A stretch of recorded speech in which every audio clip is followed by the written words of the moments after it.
And I see once again I have a very unstable connection. Let's check how this goes, if we're more stable than what we were previously. Seems like we're not. Very unstable at this point. It should stable out within the next few moments. I did make a few changes, so it should be more stable than previously. Let's see what happens, and then we keep it going. So the idea of this is, if there's any questions, pop me a question, then I'll answer it. Anything nature, animal related, insects, spiders, always welcome. Reptiles, birds, go for it. Let's see how many questions we can answer, and let's have a good time. So yeah, let's just wait for some people to join, and then we can see what is happening.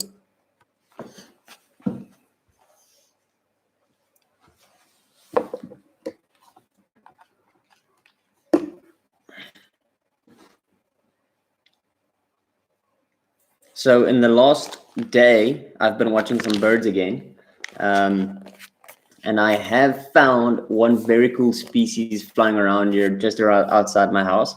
It's the colored sunbird. In Afrikaans, it's called the kleinbek or the kortbek suikerbekkie. Very, very nice species. You see that yellow at the bottom is very, very bright. Clearly, you could see the purple color that it has, with a very nice metallic green back. So that was a very interesting bird that I saw today. One of the many interesting stuff that happened. And further than that, I didn't see much. I saw a few blue wax balls. I saw Haridas like usual. I've seen the bronze mannequin again today. Is it the red-chested sunbird, which is completely black with the red chest, or the scarlet-chested sunbird, that one directly next to it. I saw that one as well. And then just a few smaller, less interesting species that I've seen that is quite common in the area. So that is basically it. Welcome to the live stream, guys. As you're joining, just throw me a thumbs up in the comments that I know you can hear me and see me. And if it lags a lot, also post that in the comments or in the chat so that I can see what's happening. It's good to have you guys here. I hope you all have had a very good weekend and that you've been chilling it out, not getting too negative with all the news and things that's going around. But yeah, let's talk about animals and keep it positive tonight. So any questions about insects, spiders, animals, birds, whatever you like, drop a question, and then I can answer it for you guys.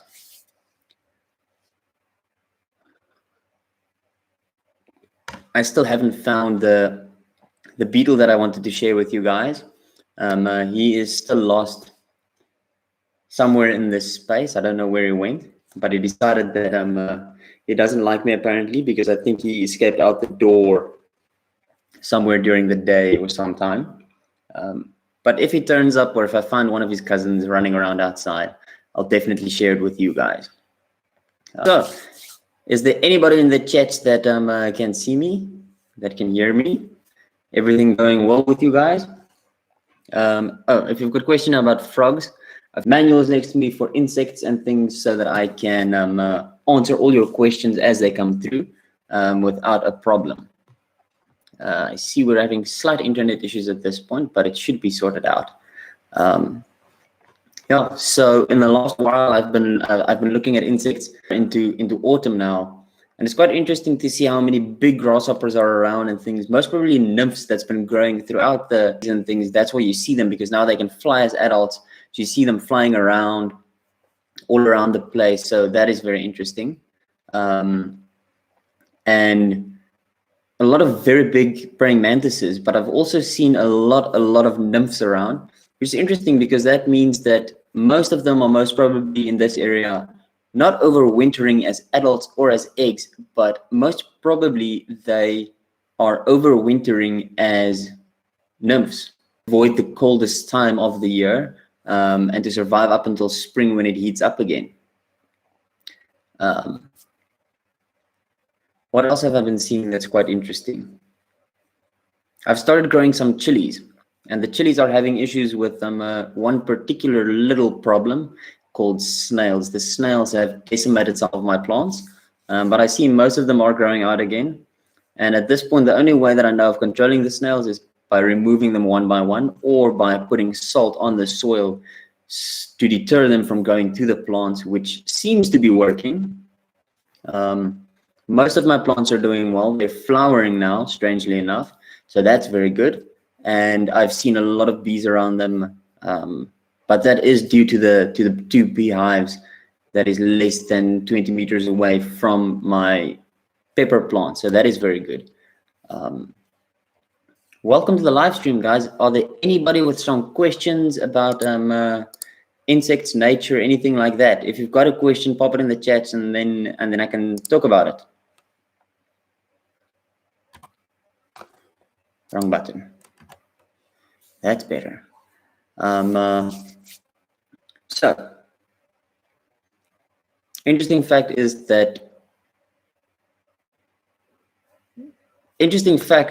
chilies are predated on by birds, insects, snails, because only mammals actually have the taste buds that can taste the capsaicin that burns you. So insects, birds, snails don't actually taste the burning sensation in their mouths. Also, reptiles don't. So they will eat chilies without any problem, where your usual problems with crops in this area, the monkeys, won't come close to it because it burns them so badly that they decide it's better to leave it and to find other food than to eat my chilies. But the insects can't taste capsaicin, so that's a very interesting thing. It's a mammal-specific defense mechanism for the seeds, and it doesn't affect any insects or birds. And birds often actually disperse the seeds of chilies by eating them and then dropping it out somewhere else, and that's where the chili will grow then. So that's a very interesting fact that I only found out about myself within the last 2 or 3 months. Insects can't burn from chilies. And I've tested that. I fed the hissing cockroaches, I fed them ghost chilies in a hope that they would eat a little bit and then stop eating it to actually see if they will eat it. And it turned out that they didn't even touch it. They didn't touch the seeds, but they cleaned out the chili, nothing left. Where the monkeys in the area, I've tried putting a chili in between some of the fruit that was thrown out onto the compost heap where the monkeys always are. They move around that chili without touching it. It lies exactly like it is. And then during the night, the snails and the insects come and polish it off. So that's a very interesting find. Let me quickly go fetch a hissing cockroach to show you guys what they look like.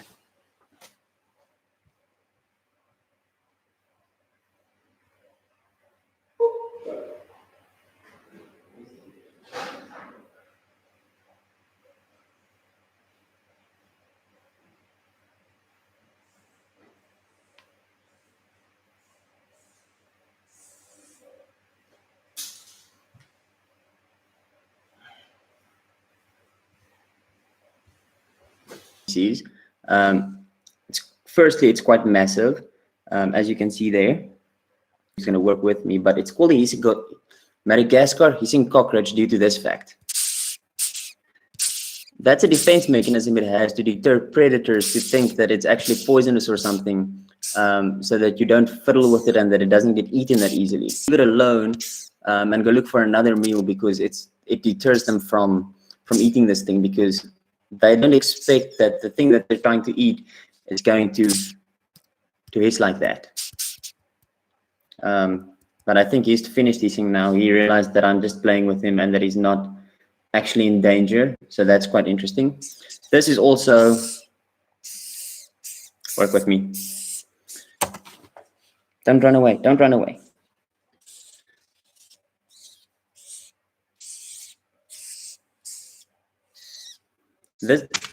Come on, dude.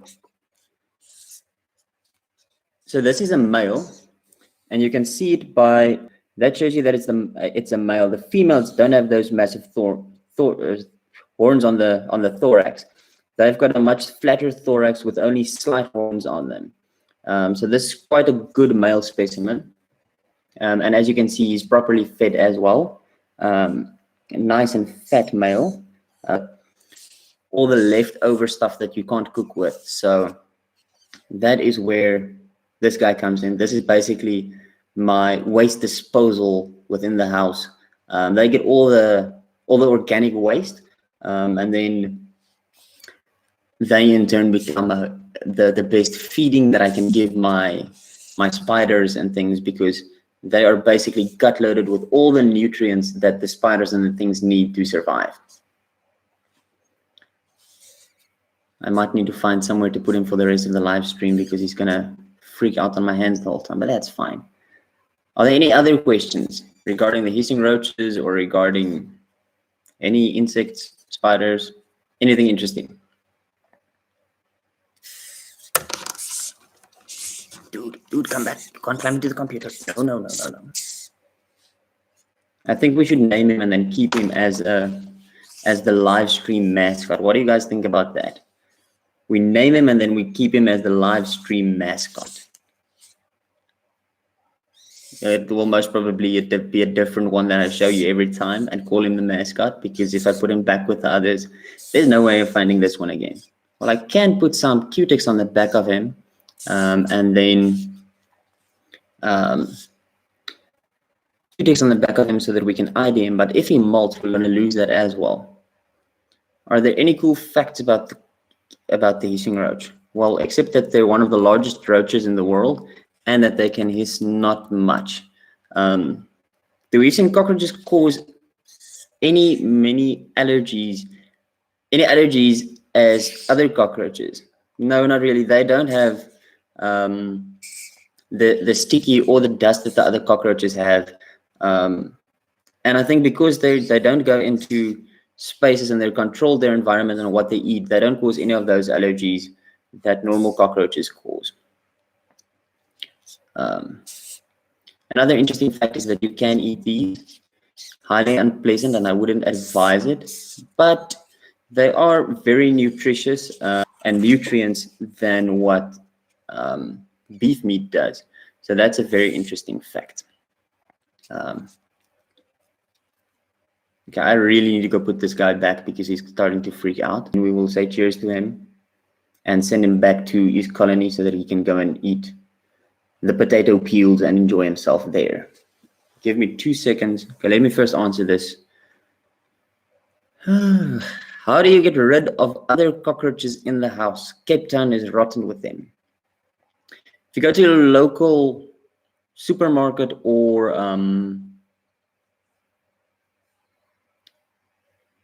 building places, they will most probably have cockroach traps. You get different types of cockroach traps. The best ones that you can get is one with a gel-based food that attracts the roaches that they eat and then die.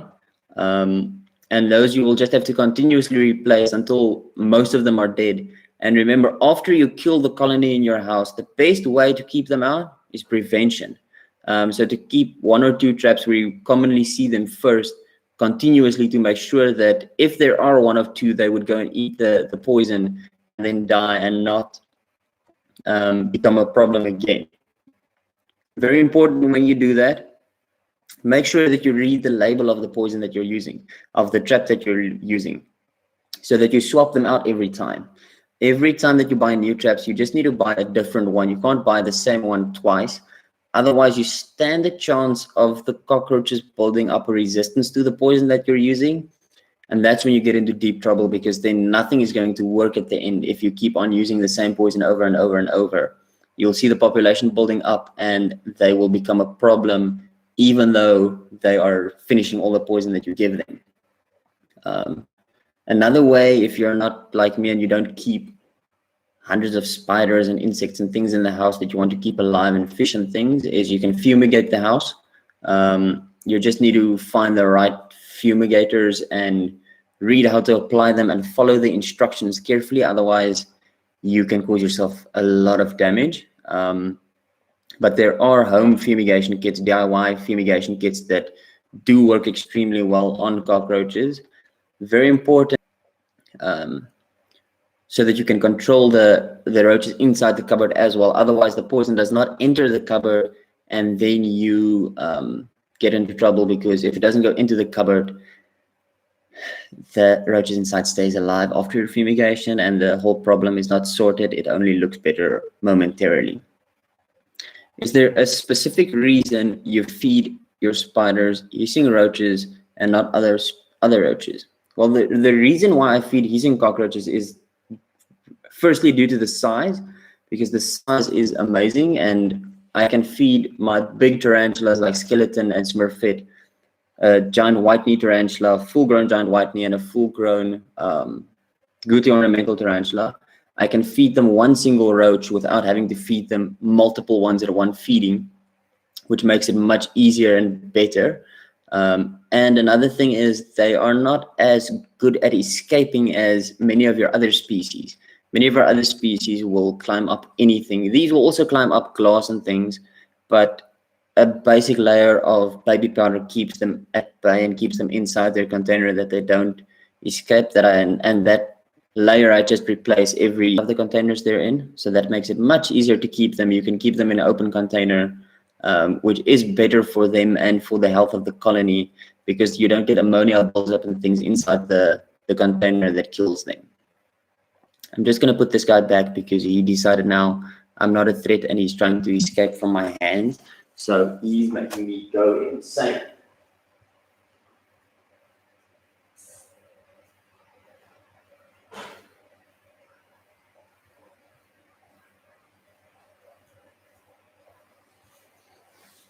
I learned in the past while is many people told me that if I want them to hiss banana peels, to get them to hiss like that. I've tried banana peels, and banana peels do work to a certain extent. They hiss once or twice very loudly and very properly, but then it's over. And in the last while, I decided to try and feed them an onion. That was a bad idea because the onion makes that they hiss and they don't stop. If you accidentally bump the container or you throw food in, they will hiss for 2-3 minutes, all of them non-stop. So that's very interesting that onions make them hiss more than other foods. If you feed them things like salad leaves and potato peels and butternut continuously, they hiss a lot less. And it's almost like the food they eat impacts the amount that they can hiss. So that's a very interesting fact that I found out by keeping them for way too long.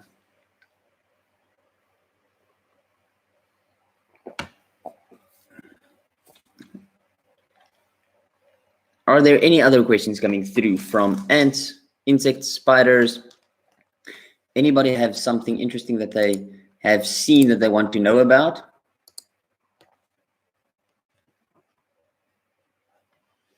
What are voodoo wasps? Voodoo wasps is not South African. That's all that I know about them. I have no further clue about them, but I'll read up on them. I'm making a note to make sure that I get that for the next live stream. Then I'll answer that question in the next live stream first thing. Otherwise, I am going to answer you a completely wrong thing. There's two. If you look at the whole colony and the colony structure, the first one would be Anoplolepis custodians, due to their capability of, and they look like that. Massive, massive ants. And the one cool thing is that I've seen with them is they are extremely, bought a Coke once that was, that I didn't open properly after it might have fell twice. Minor mistake from my side. And what that led to is that the outside of the Coke bottle was completely sticky. And I put the bottle of Coke down unknowingly on top of Anoplolepis custodians, or the pugnacious ant colony. And within about 30 minutes, they cleaned off all of the sticky on the outside of the Coke bottle. And the amount of ants that swarmed the Coke bottle was what got me very interested in that species. The second species, or the second group, is Odontomachus, or the trapjaw ants. Why? Because it is the animal with the fastest moving mouthpieces in the world. So the mouthpiece there and these hairs, the whole head is so massive because it contains all the muscles to pull these jaws open. And it takes them more energy to pull them open than to close them again. and you see those hairs. The moment that those hairs are touched and connected, two or more of them, the jaw snap closed. And that can happen at a speed of up to 270 kilometers an hour.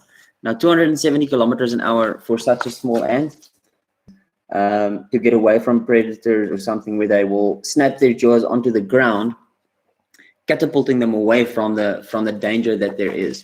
They also have quite an interesting potent sting that burns extremely badly. But yeah, they are most probably, if you ask me, due to interesting morphology and interesting build, I would say that they are so interesting.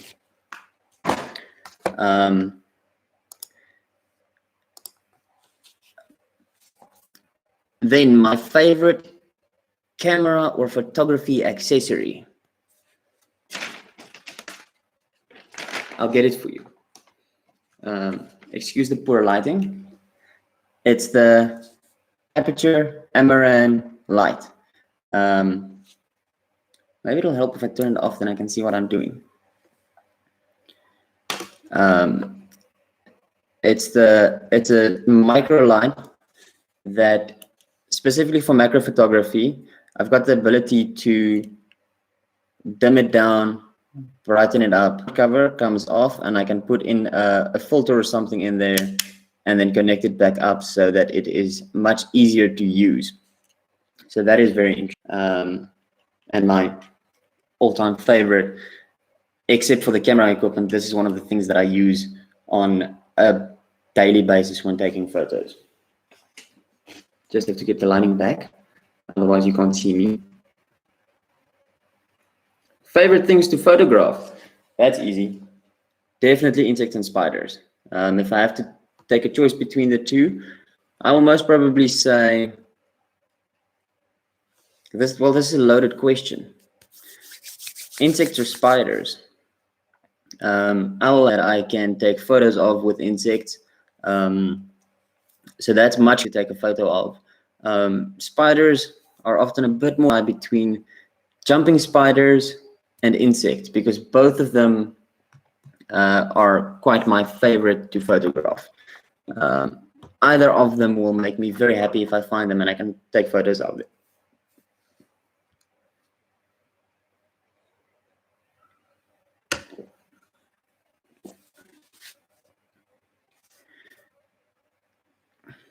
Follow-on question. Do you have a macro lens to take pic from Canon? Excellent lens, and it's extremely sharp. And I see this question that leads directly onto that. What photography setup do I use to photograph insects? Well, it's quite simple. I've got my main camera, the 7D Mark II, that I use with my, depends on what I'm photographing. And then the 100mm macro lens with that to get good photos. For lighting, I use a DIY light setup called, I'll share the what's its name on Facebook later, the exact name, but a DIY modifier to get good lighting on my subjects, and then Canon 580EX Mark II flash. And that's the best way to go about taking photos of the insects.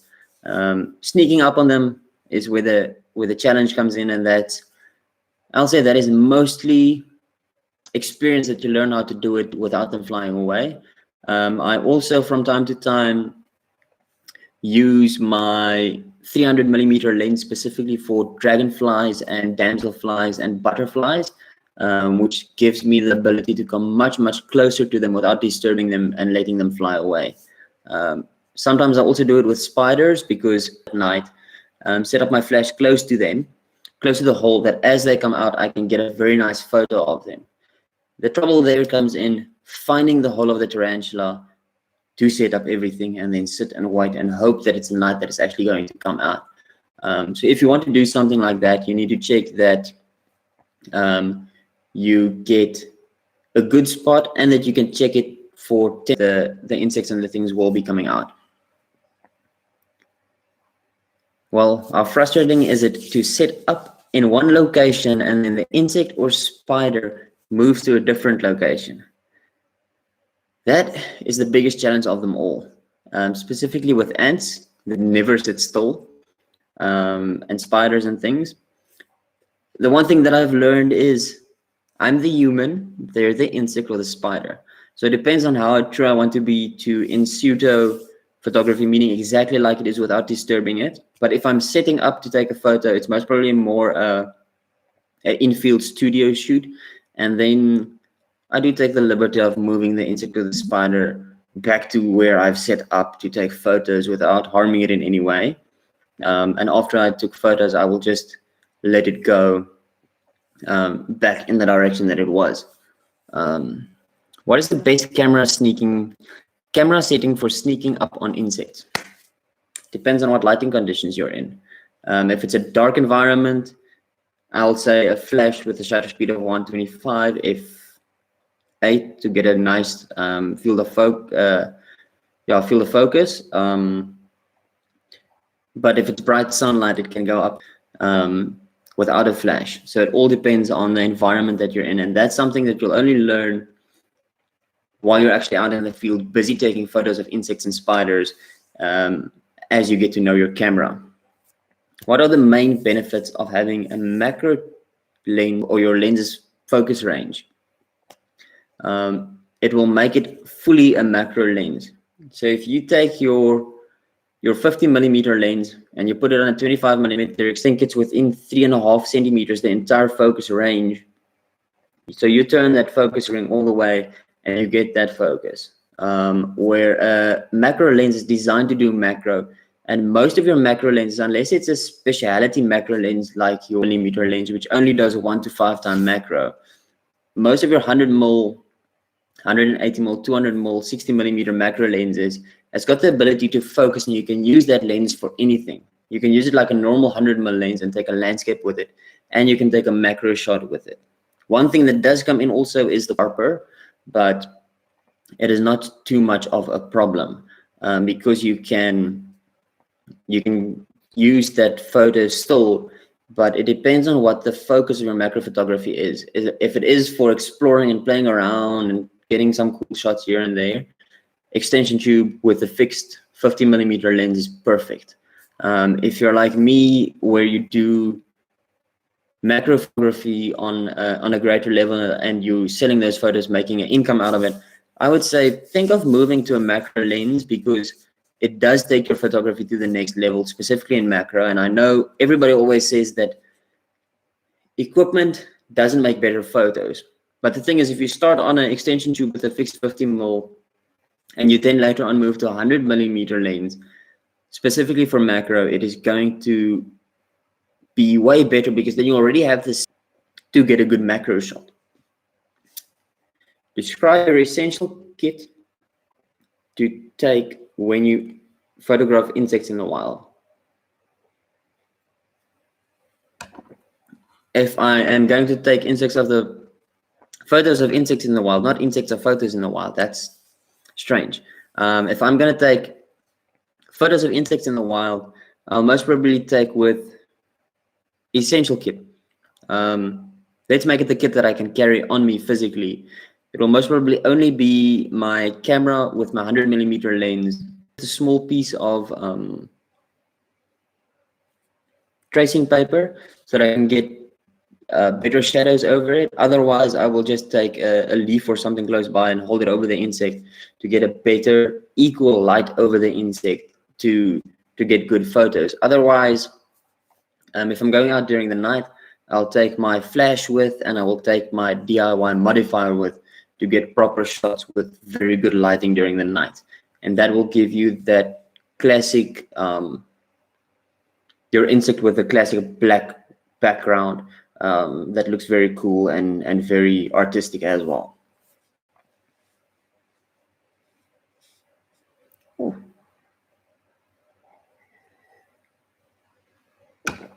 Any more questions from you guys? Let's see if we can get an animal question and steer away from the insects for a moment. That would be wonderful. Because I think I've covered the macro photography in quite detail now. Maybe drop a comment down below or a chat, and It is going to be shot on my phone if I do it, and I think that is going to be much easier to do on a video than in a live stream. But I'll see how I do it. I'll most probably do a video on macro photography if you guys would like to see that. If you take photos of insects at night, doesn't the flash impact their eyes? It depends on what you're photographing. Firstly, from a photography point of view, insects don't get red eye like people do. There's massive reasons why that I don't quite understand because I'm not a physiologist. But you don't get red eye or something like that in your photos. You can see the reflection of the flash, but that's it. If you use a very good modifier, it actually adds to the artistic look of your photos. Other than that, there are insects that can have their eyes damaged and spiders that have their eyes damaged if you take a photo with a flash. Specifically, some of your arboreal tarantulas, your old world arboreal tarantulas, if you take a photo of them with flash, you risk burning out their eyes and damaging their eyes to a point where their spider, it will live most probably for maybe a week, maybe 2 weeks before it dies of stress. Because imagine, it doesn't understand what happened. It was just all of a sudden blind in the middle of the night, if it could even see the light. And then it stresses, it can't find food, it can't navigate itself as well through the canopies and things. So if you take photos of arboreal tarantulas, ones that stays in the trees, refrain from using a flash. It's better for their health. If you have to use a flash or a light to see them, I prefer using a constant lighting setup, something like this small light that I use from Aperture. It's much better for the insect or the spider in this case, and yeah, I think we should have a little as possible impact on the wild when we're going into nature to take photos of the insects and the spiders and things. Yeah. Are there any further questions? Something insect related, bug related, animal related, anything cool like that?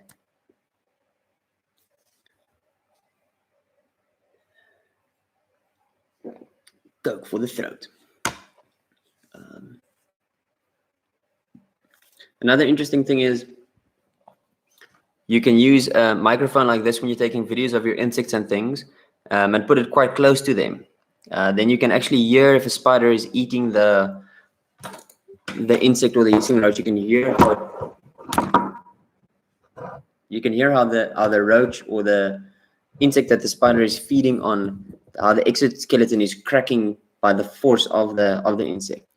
What do you use? Whatever I have available. Depends on what I want to do. If I want to show the animal and only the animal, I'll most probably go with a long focal length. So most probably my 300mm lens, to get a nice close shot, discerning it from the background, so that you can see the animal and the. So if you're taking a photo of a lion, I'll get in close and get a very proper photo of the lion to show the majesticness of that lion. Specifically, but then I would also move back to a wider lens, 1785 or a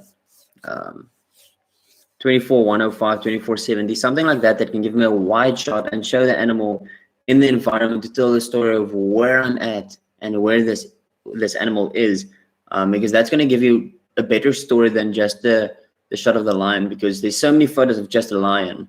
If you take where the lion is and then the lion shot, then you get a better idea of where this lion is lying in this environment, how it's interacting with the environment, where it is, showing people more information around the story that you're living through, and not just that you saw a lion. Lenses, I basically use everything that I have, depends on the situation. Filters, never use filters. Only if I want to do something like a polarized filter or a ND filter to drop down the light if I'm taking video of the animals. But further than that, Depends on the story that I'm telling, what I'm using. When photographing animals, do you use manual mode only? I'm sorry to tell you, but my camera came out with only a manual mode. It doesn't have any automatic modes. And if it has them, I don't even know about them, because keep it on manual and always, but always shoot in manual. Unless, obviously, there's a reason that you have to shoot in manual, then you shoot in manual. Because if you're shooting in any of the other things, chances of missing a shot is much higher, because the camera is making choices for you based on what it sees. And irrespective of how good cameras are getting at this point, you still have the ability to choose and to discern differences in environments. So if you're taking a photo of a bird on a lamppost, the camera will expose for the blue sky behind it, shooting up the shutter speed, shooting up your f-stop, and then you're going to get a silhouette of the bird. Now, if you took that photo to identify the bird and show people what you saw, you're going to show them a silhouette of the bird. And you're most probably not going to be able to ID it to species level. Where if I were setting the camera myself, I would know, okay, this is a bright background, so don't trust the camera. Sorry about that. Trust the camera's built-in sensor to tell me what the light is, because I know that my subject is going to be darker than the background, and I need to expose for my subject and not for the background. So that is something to keep in mind. Shooting in manual, you've got more choice. Am I able to work now that it's lockdown? Yes, I go through as an essential worker because we supply the farmers with solutions. So I continue working as normal. And yes, I do work with insects that control other insects. So that is pretty epic. They're called biocontrol agents if you were interested.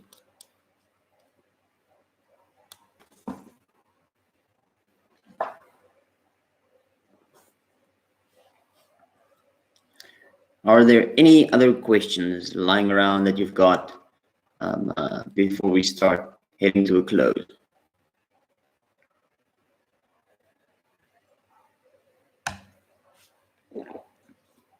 It seems like my internet is starting to give issues now.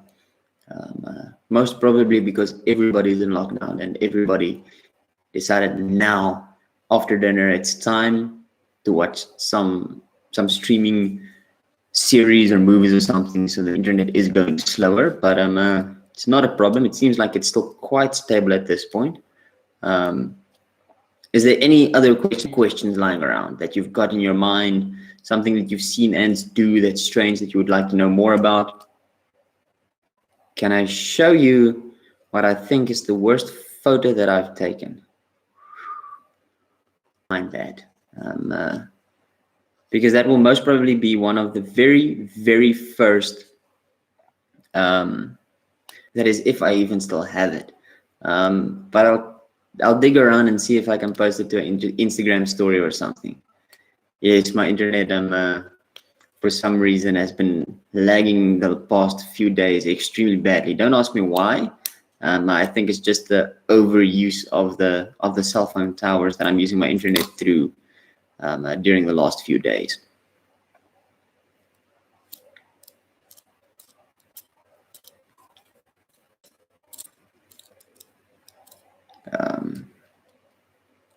One thing that I can show you guys, I told you the other day about one of my coolest Kruger sightings that I've had in my life. It was a book.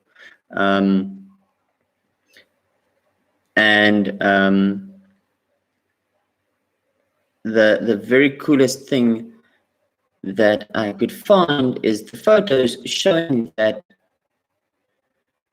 what's its name, that sighting.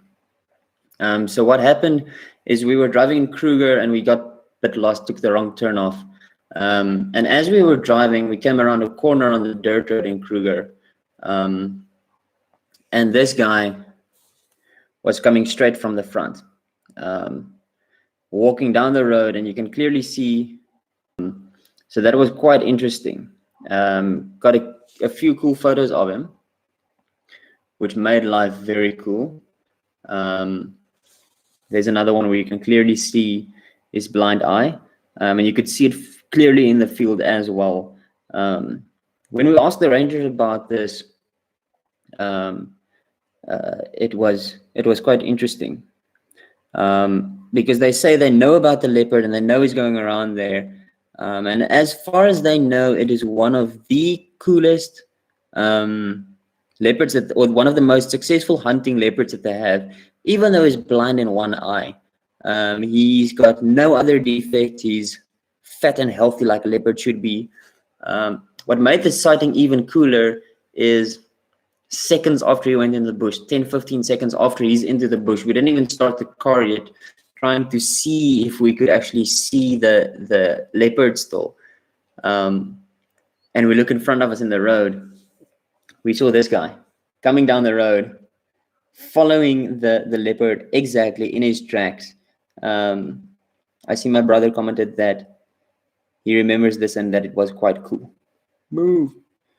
And then he stood in the grass for a moment, smelling where the leopard went, and then directly after that, the hyena followed him back into the grass, continuing following the leopard, and that was the last that we saw of either of them. The wild dogs on the same trip, but yeah, that is one of the sightings that I'll remember for the rest of my life. Seeing a blind leopard followed by a hyena. Are there any last question? One last question. Give me one last question, and then we can end off this live stream. And then I'll most probably see you guys in the next video. Camera questions. Why only camera questions? If I could buy any camera and lens, what would it be and why? Most probably the R5, due to the speed and the accuracy of the camera body. Either the 100mm macro lens that I have, or the Canon MPE 65 macro lens, the 1:5 times macro. Just because then I can get very high quality photos for massive prints, and I can get extremely close to the insects, which would be awesome. However, I don't know how I'm gonna sneak up on something that close, but I guess practice makes perfect.